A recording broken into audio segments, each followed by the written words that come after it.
61तमोऽध्याय। नल का जुए में हारकर दमयंती के साथ वंको जाना और पक्षियों द्वारा आपदग्रस्त न के वस्त्र का अपहरण।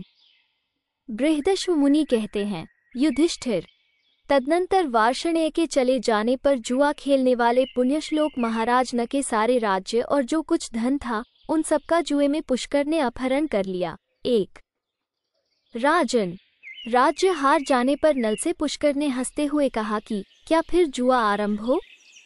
अब तुम्हारे पास दांव पर लगाने के लिए क्या है? 2 तुम्हारे पास केवल दमयंती शेष रह गई है और सब वस्तुएं तो मैंने जीत ली हैं। यदि तुम्हारी राय हो तो दमयंती को दांव पर रखकर एक बार फिर जुआ खेला जाए। 3 पुष्कर के ऐसा कहने पर पुण्यश्लोक महाराज नल का हृदय शोक से विदीर्ण सा हो गया, परंतु उन्होंने उससे कुछ कहा नहीं। 4 तदनंतर महायशस्वी नल ने अत्यंत दुखित हो पुष्कर की ओर देखकर अपने सब अंगों के आभूषण उतार दिए और केवल एक अधोवस्त्र धारण करके चादर ओढ़े बिना ही अपनी विशाल संपत्ति को त्याग कर सुहृदों का शोक बढ़ाते हुए वे राजभवन से निकल पड़े। 5-6 दमयंती के शरीर पर भी एक ही वस्त्र था। वह जाते हुए राजा न के पीछे हो ली। वे उसके साथ नगर से बाहर 3 रात तक टिके रहे। 7 महाराज, पुष्कर ने उस नगर में ये घोषणा करा दी, डुग्गी पिटवा दी कि जो न के साथ अच्छा बर्ताव करेगा वो मेरा वध्य होगा। 8 युधिष्ठिर, पुष्कर के उस वचन से और न के प्रति पुष्कर का द्वेष होने से पूर्ववासियों ने राजा नल का कोई सत्कार नहीं किया। 9 इस प्रकार राजा नल अपने नगर के समीप 3 रात तक केवल जलमात्र का आहार करके टिके रहे। वे सर्वथा सत्कार के योग्य थे तो भी उनका सत्कार नहीं किया गया। 10 वहां भूख से पीड़ित हो फल मूल आदि जुटाते हुए राजा नल वहां से अन्यत्र चले गए।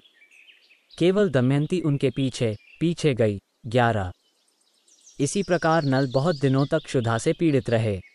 एक दिन उन्होंने कुछ ऐसे पक्षी देखे जिनकी पांखें सोने की सी थीं। 12 उन्हें देखकर क्षुधातुर और आपत्तिग्रस्त होने के कारण बलवान निष्ठनरेश के मन में ये बात आई कि ये पक्षियों का समुदाय ही आज मेरा भक्ष्य हो सकता है और इनकी ये पांखें मेरे लिए धन हो जाएंगी। 13 तदनंतर उन्होंने अपने अधोवस्त्र से उन पक्षियों को ढंक दिया, किंतु वे सब पक्षी उनका वो वस्त्र लेकर आकाश में उड़ गए। 14 उड़ते हुए उन पक्षियों ने राजा नल को दीन भाव से नीचे मुंह किए धरती पर नग्न खड़ा देख उनसे कहा, ओ खोटी बुद्धि वाले नरेश, हम पक्षी नहीं पासे हैं और तुम्हारा वस्त्र अपहरण करने की इच्छा से ही यहाँ आए थे। तुम वस्त्र पहने हुए ही वहां से चले आए थे, इससे हमें प्रसन्नता नहीं हुई थी। 16 राजन, उन पासों को नजदीक से जाते देख और अपने आप को नग्नावस्था में पाकर पुण्यश्लोक नल ने उस समय दमयंती से कहा, सती साध्वी रानी, जिनके क्रोध से मेरा ऐश्वर्य छिन गया, मैं क्षुधा पीड़ित एवं दुखित होकर जीवन निर्वाह के लिए अन्न तक नहीं पा रहा हूँ और जिनके कारण निष्ठ देश की प्रजा ने मेरा सत्कार नहीं किया, भीरू, वे ही ये पासे हैं जो पक्षी होकर मेरा वस्त्र लिए जा रहे हैं। 17-19 मैं बड़ी विषम परिस्थिति में पड़ गया हूँ। दुख के मारे मेरी चेतना लुप्त सी हो रही है। मैं तुम्हारा पति हूँ, अतः तुम्हारे हित की बात बता रहा हूँ, इसे सुनो। 20 ये बहुत से मार्ग हैं जो दक्षिण दिशा की ओर जाते हैं। यह मार्ग ऋक्ष्वान पर्वत को लांघकर अवती देश को जाता है। 21 यह महान पर्वत विंध्य दिखाई दे रहा है और यह समुद्रगामिनी पयोष्णी नदी है। यहाँ महर्षियों के बहुत से आश्रम हैं जहाँ प्रचुर मात्रा में फल मूल उपलब्ध हो सकते हैं। यह विदर्भ देश का मार्ग है और वह कोसल देश को जाता है। दक्षिण दिशा में इसके बाद का देश दक्षिणापथ कहलाता है। 22-23 भारत, राजा नल ने एकाग्रचित होकर बड़ी आतुरता के साथ दमयंती से उपर्युक्त बातें बार बार कहीं।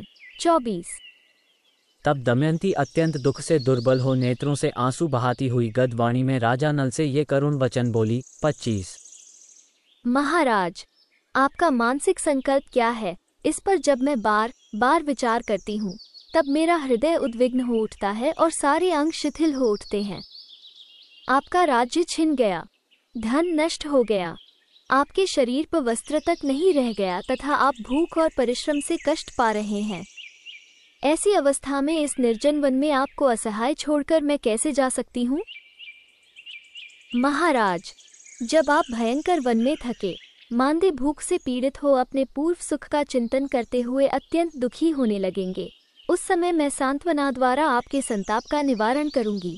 28। चिकित्सकों का मत है कि समस्त दुखों की शांति के लिए पत्नी के समान दूसरी कोई औषध नहीं है। यह मैं आपसे सत्य कहती हूँ। 29। नल ने कहा, सुमध्यमा दमयंती, तुम जैसा कहती हो वो ठीक है। दुखी मनुष्य के लिए पत्नी के समान दूसरा कोई मित्र या औषध नहीं है। 30। भीरू, मैं तुम्हें त्यागना नहीं चाहता, तुम इतनी अधिक शंका क्यों करती हो?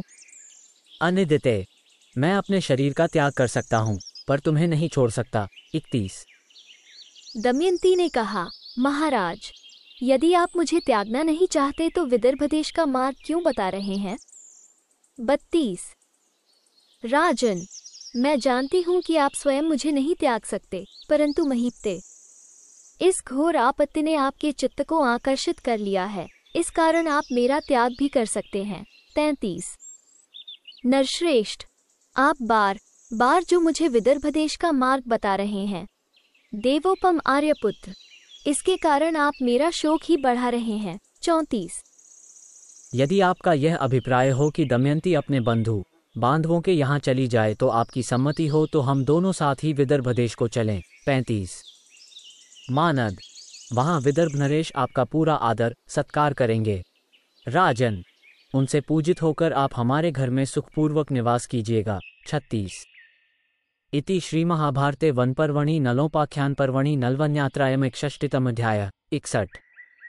इस प्रकार श्री महाभारत वन पर्व के अंतर्गत नलोपाख्यान पर्व में नल की वन्यात्रा विषयक 61वां अध्याय पूरा हुआ। 61।